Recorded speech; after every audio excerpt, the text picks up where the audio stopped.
일반 구독자분들이나 일반 시공업체들도 이 내용을 잘 모르고 계시더라고요. 건축업체한테 그냥 위임을 해버려요. 그 건물주는 오시질 않아요. 너무 많은 사람들의 주위 사람들의 의견에 귀 기울일 필요는 없다. 그래서 될 수 있으면 건설업자들도 자재에 대해서 모험을 하고 싶지가 않은 거예요. 물론 하자가 안 오면 다행인데 하자가 오잖아요. 그럼 하자가 오면 그 하자의 책임은 누구예요? 가장 좋은 집을 짓기 위해서는 건설업자와 건축주가 얼마만큼 편한 관계로 대화가 이루어지냐.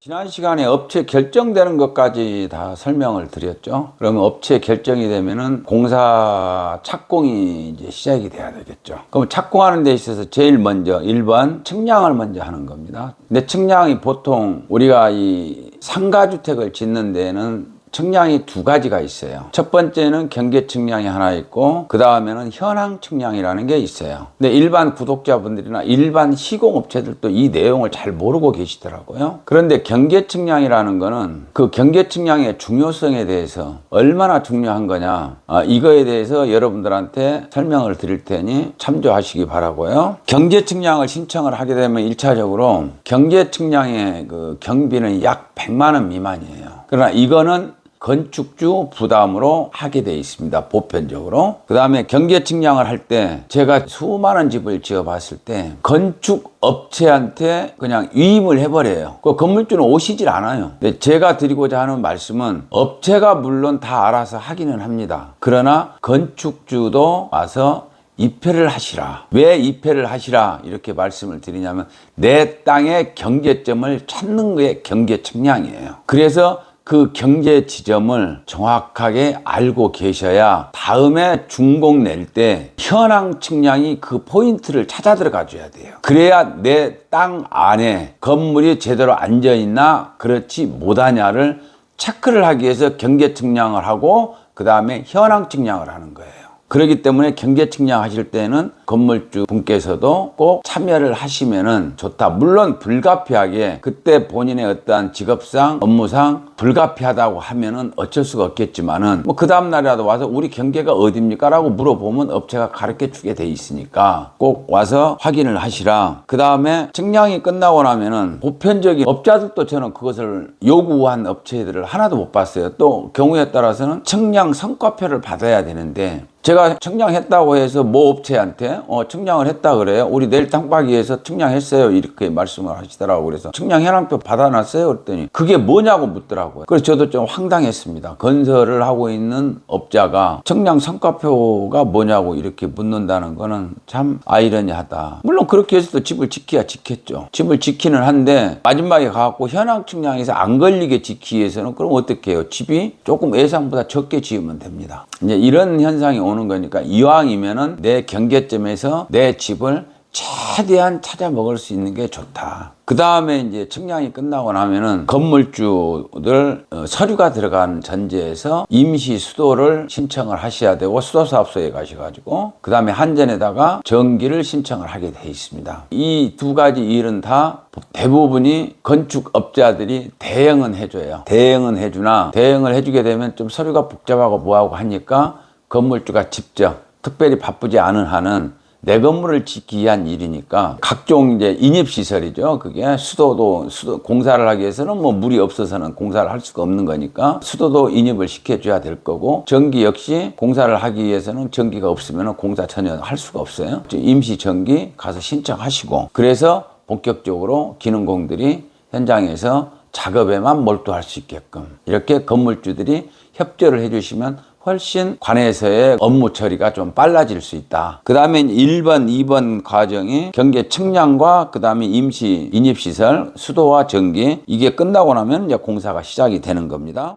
공사를 시작하는 데 있어서 구독자분들께 정말 제가 강조하고 싶은 게 있어요. 제 말씀을 집 다 지을 때까지 끝까지 기억을 해 주십사. 꼭 기억하십시오. 무슨 말씀이냐면은 자, 건설을 하기 전에 건설업체와 건축주와 계약 과정에서 주요 자재라는 게 있어요. 주요 자재를 다 명기를 할 겁니다. 아마 예를 들어서 주요 자재라고 하면은 싱크대 재질은 뭘로 할 것이고 예벽은 돌로 할 것이냐 징크로 할 것이냐 벽돌로 할 것이냐 이렇게 결정을 할 것이고요. 그 다음에 변기는 뭘로 할 것이다. 그 다음에 도안은 어디 회사로 할 것이다. 이런 게 쭉쭉 주요 자재에 대한 품목 리스트를 작성을 하게 돼 있습니다. 그러면 대부분의 건설 업체들은 지금 국내에 들어와 있는 자재 중에서 상당히 A급에 속하는 자재들을 건물주하고 협상을 해서 그 자재를 계약서에다 첨부를 시키게 돼 있습니다. 일반 아파트에서 사용하고 있는 자재보다 고급스러운 퀄리티 자체는 높은 자재들입니다. 이 단독주택에서 보편적으로 쓰고 있는 자재들이요. 그런데 건물주 분들께서는 집을 짓는 한 6개월, 7개월 동안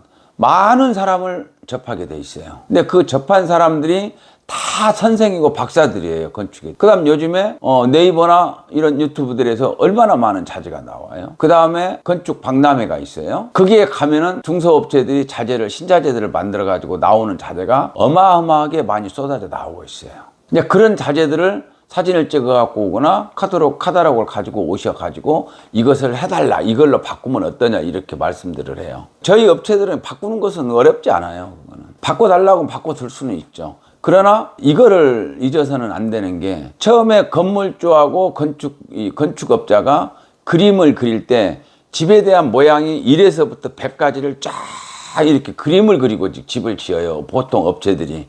그냥 업체들은 즉흥적으로 이 자재 썼다 저 자재 썼다 이러질 않거든요. 그러면은 내 머릿속에 어떠한 건물을 지어야 되겠다라는 그 건물의 디자인이 확실하게 머릿속에 틀이 딱 잡혀 있어요. 물론 건축주들은 거기까지는 안 잡히죠. 그런데 어느 날 건축주가 현장에 오셔가지고 이 자재로 써주세요, 이 자재로 써주세요, 이 자재로 써주세요 이런단 말이에요. 그러면 어떻게 되냐, 자, 백화점에 가서 아이의 옷을, 예쁜 옷을 하나를, 원피스를 사가지고 왔어요. 입히려고 보니까 옆집에 아줌마가 야, 그거 팔 색깔이 조금 안 예뻐. 그럼 팔 딱 뚝 잘라내고 다른 컬러로 가지고 아이의 옷을, 팔을 만들어 갖고 입히고, 그 다음에 또 옆집에 갔더니 옆집에서 옷장사 한다는 아주머니가 원피스의 허리끈이 별로 안 예쁘다, 허리끈을 다른 걸로 했으면 좋겠다 이러니까 허리끈을 또 다른 걸로 또 이제 한단 말이에요. 그래서 마지막에 입혀보니까 이 옷이 어떻게 돼요? 이것도 아닌 저것도 아닌 원피스가 돼서 결국에는 옷은 버리게 돼요. 그러나 건물은 버릴 수가 없잖아요. 그래서 처음에 그림을 딱 그렸던 정상적인 백화점에 가서 사가지고 온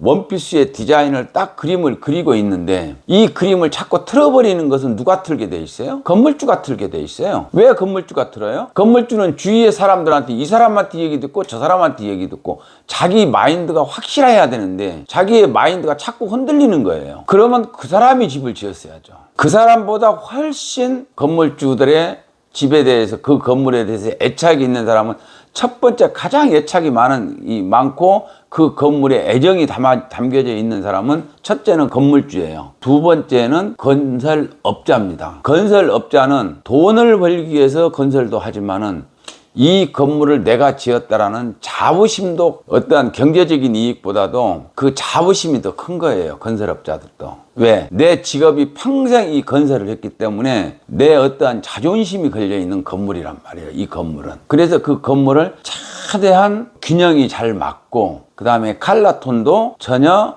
트러블이 생기지 않는 컬러를 많이 갖다가 자재를 연관시키려고 하고 유색적으로 가는 거죠. 그런 마인드로 집을 짓고 있기 때문에 너무 많은 사람들의, 주위 사람들의 의견에 귀 기울일 필요는 없다. 그 다음에 어느 업체들은 제가 경험담을 말씀을 드리는 겁니다. 일산 킹텍스에서 건축자재 박람회를 다녀오셨다고 카탈로그를 가지고 오셨어요. 그래서 이제 쭉 카탈로그를 다 봤죠. 건물주께서 챙겨가지고 오신 거니까. 거기에서 나는 이걸로 하고 싶다, 이걸로 하고 싶다 이렇게 해서 몇 가지 자재를 저한테 초이스를 해 주시더라고요. 자, 일산 킹텍스는 그 목적이 있습니다. 킹텍스의 건축자재 박람회를 하는 목적이 있어요. 그 목적이 뭐냐, 중소기업체에서 자재를 만들었을 때 그 자재를 홍보를 해주고 그 중소기업체를 활성화를 시켜주려는 목적이 가장 커요. 거기에서 그 업체들은 풋마크를 획득하고 KS 기준에 합격을 인자해가지고, 쉽게 말해서 국가가 일산 킹텍스라는 자리를 제공을 해주고 중소기업체가 그 자재를 홍보할 수 있는 그런 장소를 제공을 해서 우리 이제 집을 짓고자 하거나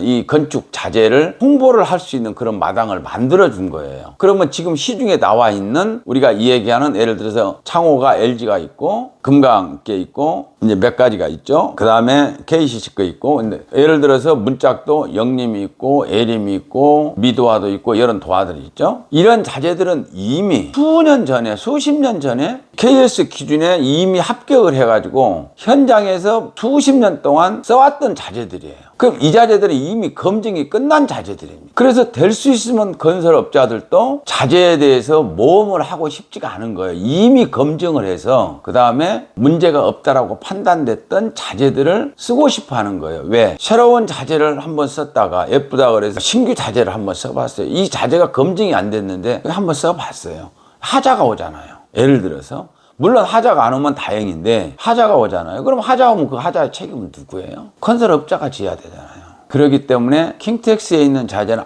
이런 자재 정도가 있구나. 그리고 이 자재는 써도 하자가 났어도 큰 문제가 없는데 내가 이 자재가 정말 디자인이 예뻐 보인다. 그러나 하자가 나도 큰 하자라고 생각되지 않거나 소모 자재일 경우 소모성으로 쓰고 뭐 문제가 되면 버리고 다시 갖다가 그냥 쉽게 교환할 수 있는 이런 자재들은 뭐 크게 문제가 안 되겠죠. 그런 자재들은 상관이 없으나 그러나 킹텍스에 있는 자재랄지 주위의 사람들이 너무 많은 정보를 제공을 해 주셨을 때 그 정보에 너무 혼란스럽게 느끼지 마시라. 처음에 계획을 잡았던 그리고 건설업자와 충분하게 교감이 됐으면은 거기에 대해서 묵묵히 기다려주고 공사하는 과정에서 궁금하신 거 있으면은 누구보다도 10억이 넘는 금액을 건설업체하고 주면서 계약을 했기 때문에 그 업체에다가 충분하게 물어보시고 또 장점은 뭐고 단점이 뭔지를 충분하게